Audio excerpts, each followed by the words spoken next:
ইন্না সূরাতাম মিনাল কুরআন 30 আয়া শাফাআত লিরাজুলিন হাত্তা গুফিরা লাহু ওয়া হিয়া সূরাতু তাবারাকাল্লাযী বিয়াদিহিল মুলক।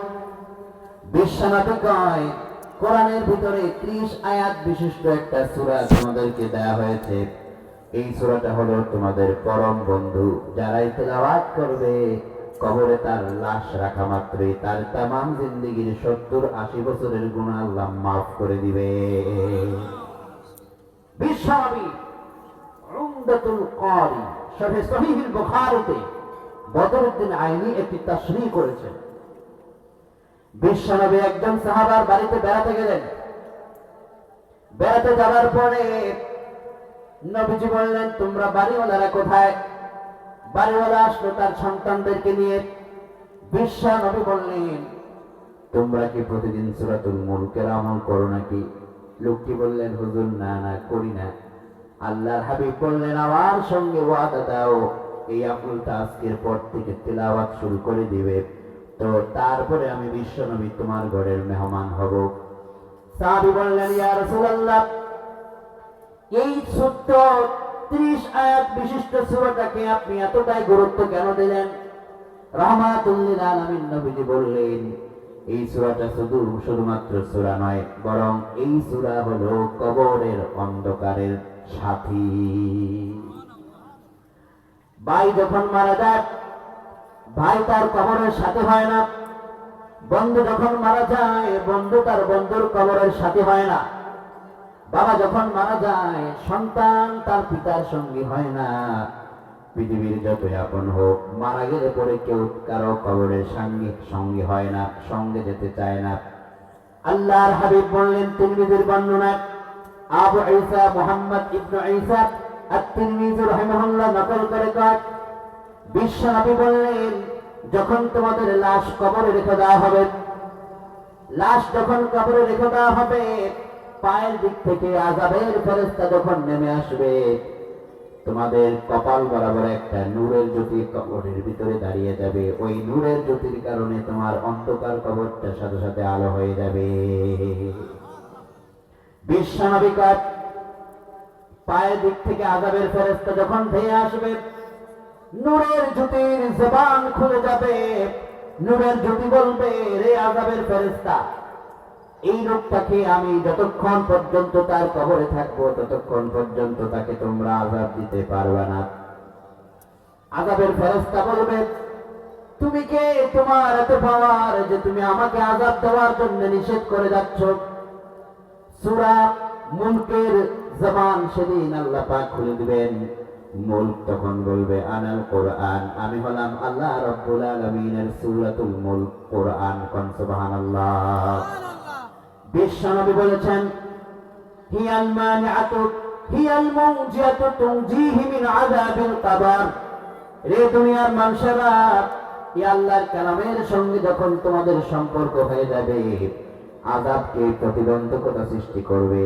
আযাবের মোড় থেকে তোমাদেরকে কেড়ে টেনে সূরাতুল মুলক তোমার কবরটার ভিতরে একটা নূরের জ্যোতি জ্বালায় তোমাকে জান্নাতের মেহমান করে দিবে। এজন্য সূরাতুল মুলকের আমল করার দরকার আছে না নাই?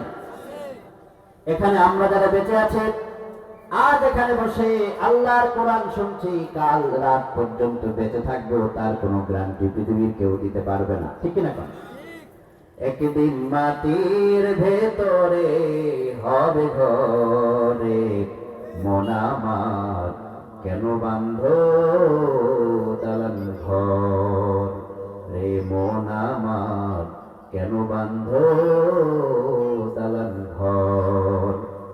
প্রাণ পাখি উড়ে যাবে পিঞ্জরা ছেড়ে, ধরা ধামে সবই রবে, তুমি যাবে চলে। প্রাণ পাখি উড়ে যাবে পিঞ্জরা ছেড়ে, ধরা ধামে সবই রবে, তুমি যাবে চলে। ও তোমার বন্ধু বান্ধব যত, মাতা পিতা দ্বারা শত, ও তোমার বন্ধু বান্ধব যত, মাতা পিতা দ্বারা শত সকলে হবে তোমার পরে।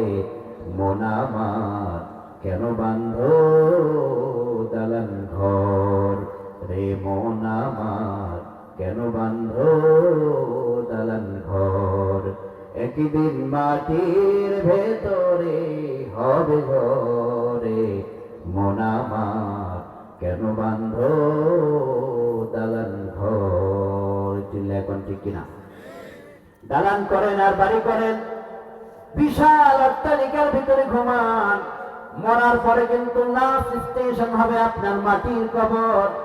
যেই ঘরের কোনো দরজা নাই, যেই ঘরের কোনো জানালা নাই, একা একা কবরে রেখে চলে আসবে। বিশ্বনবিকার যখন মা তার সন্তানের সাথী হয় না, বন্ধু তার বন্ধুর সাথী হয় না, হিয়াল মানিআতু হিয়াল মুনজিয়াতু তুনজিহি মিন আযাবিল কবর। পৃথিবীর কেউ যখন তোমার কবরের সাথী হবে না, মনে রেখো আল্লাহর কালাম সূরাতুল মুলক তোমার কবরের বন্ধু হয়ে যাবে। কোন সুবহানাল্লাহ। বিশ্বনবী সাল্লাল্লাহু আলাইহি ওয়াসাল্লাম কাজ, এজন্য তুমি এই দুনিয়ায় বেঁচে থাকা অবস্থায় এই সূরাটাকে বেশি করে তিলাওয়াত করো। পড়েন আমার সাথে, তাবারাকাল্লাযী বিয়াদিহিল মুলকু ওয়া হুয়া আলা কুল্লি শাইইন কাদির।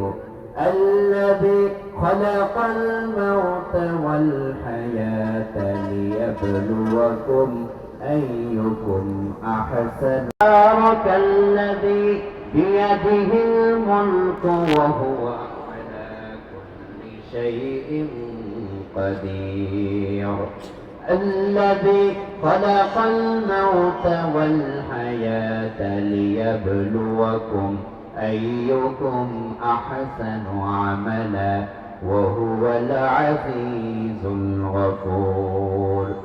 আল্লাহ পাক এই পৃথিবীতে যার হাতে সকল ক্ষমতা তিনি কে? সকল বিষয়ে সর্বশক্তিমান যিনি তিনি কে? ক্ষমতা একমাত্র যার তিনি কে? নাকি জনগণের হাতে? অনেকে বলে ক্ষমতার উৎস নাকি জনগণ। ক্ষমতার উৎস জনগণ নয়, ক্ষমতার উৎস একমাত্র আমার মহান আল্লাহ। ঠিক কিনা বলে? আল্লাহ কয় তাবারাকাল্লাযী বিয়াদিহিল মুলক, রাজত্ব ক্ষমতার একমাত্র মালিক তোমার আল্লাহ। সকল বিষয়ে তিনি ক্ষমতাবান। তার উপরে ক্ষমতা দেখাতে এসো না, তার উপরে টক্কর দিতে এসো না। তার উপরে ক্ষমতা দেখাতে আসলে ফেরাউন যেভাবে দুনিয়া থেকে বিদায় হয়েছে, নমরুদ যেভাবে দুনিয়া থেকে বিদায় হয়েছে, ওইভাবে বিদায় হওয়া লাগবে।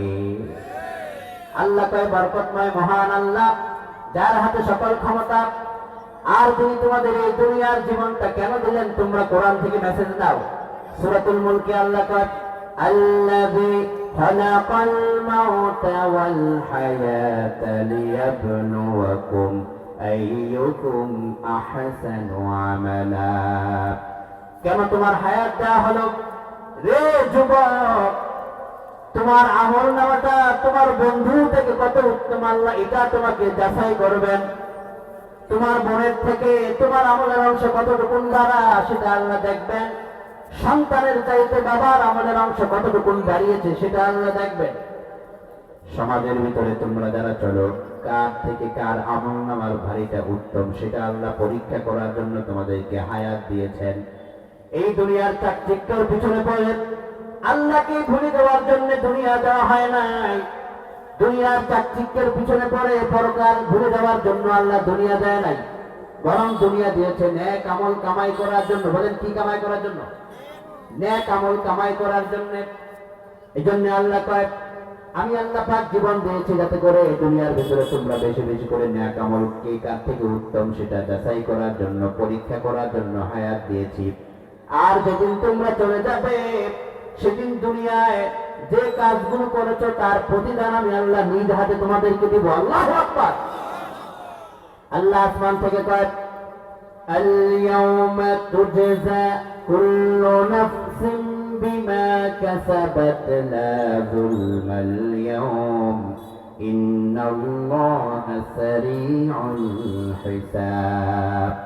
যে যা করেছো আমি আল্লাহ প্রতিদান দিবসে তোমাকে দিব। আর আমি তোমার উপরে বিন্দু পরিমাণ জুলুম করব না। বিন্দু পরিমাণ ভালো করেছো সেটা আমি আল্লাহ তোমাকে দেখাবো, বিন্দু পরিমাণ মন্দ করেছো সেটা আমি আল্লাহ তোমাকে দেখাবো। আল্লাহ কোরআনে কয় فَمَن يَعْمَلْ مِثْقَالَ ذَرَّةٍ خَيْرًا يَرَهُ وَمَن يَعْمَلْ مِثْقَالَ ذَرَّةٍ شَرًّا يَرَهُ।